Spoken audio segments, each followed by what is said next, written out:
So that may not seem like the most exciting thing you've ever heard in your life, but it was a lot of work. So my name's Charles Wecker. This is another one of my practice logs. I'm going to talk about alternate picking today. So I've been doing a couple different alternate picking exercises today. One is just on that opening line of Big Mon, where you go.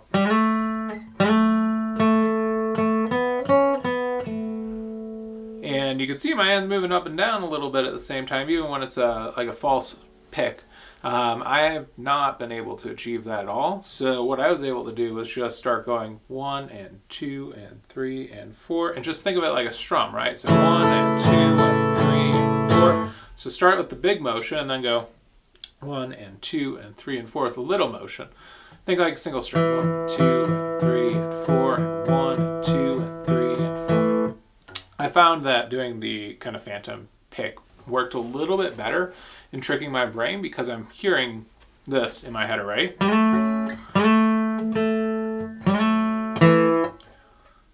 I can't play it.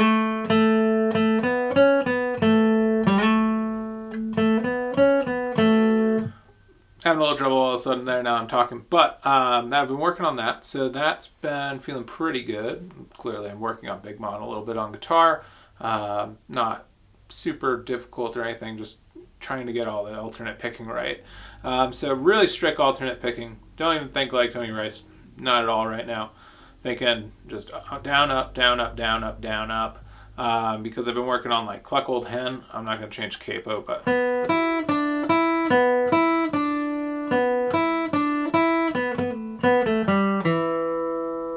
messed it up there. So it's quarter notes right here. Quarter notes all the way through.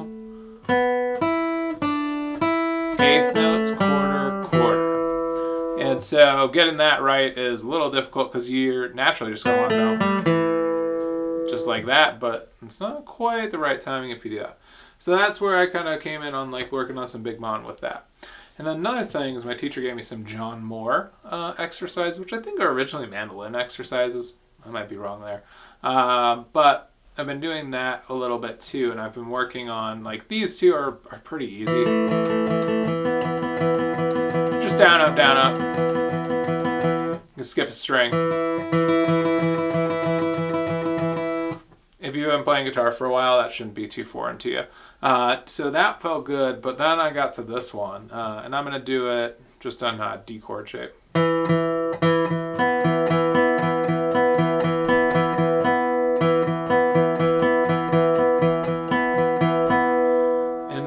Felt a little bit weird, so I used a little metronome with it and just slowed it way down.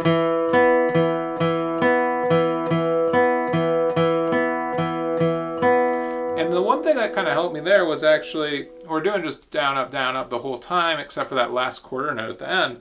But on this G string here, when you're doing that pattern, you get that downstroke on the third beat, and then on the sixth, I guess it's the sixth, eighth note beat, you get that upstroke, and then first beat of the next one, right? And so it repeats.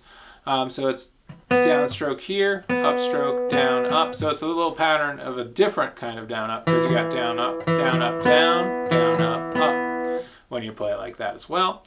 And that was also started on this string, going the other direction.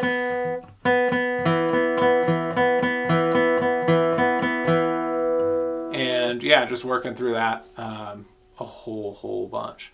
So other than that, just trying to figure out like how I can make really simple melodies from chord shapes and get everything incorporated. So like,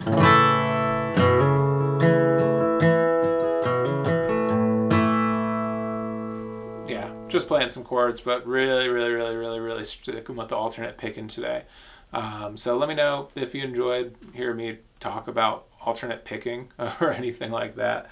I think it's super important just to be able to get this down, and it's something that I've been struggling a little bit on guitar just because I do feel stylistically, like with rock and stuff, there's much more of a focus on economy picking, where, you know, if I was doing this, I would not be doing that alternate pick on the G string. I'd be going. Now I can't even do it that way. Well, I've clearly trained myself to not be able to pick that way anymore. But yeah, let me know if you have any questions, feedback, if you have other alternate picking exercises to really get these, especially the smaller bits down, and get the alternate picking like on the single notes and switching between strings. That's what I've been finding the most difficult. Not really finding it hard if it's a bigger motion, just because I strum a lot. And I've done a lot of metronome work strumming in the past too. So thanks for tuning in. I hope you enjoyed the practice log. Thanks.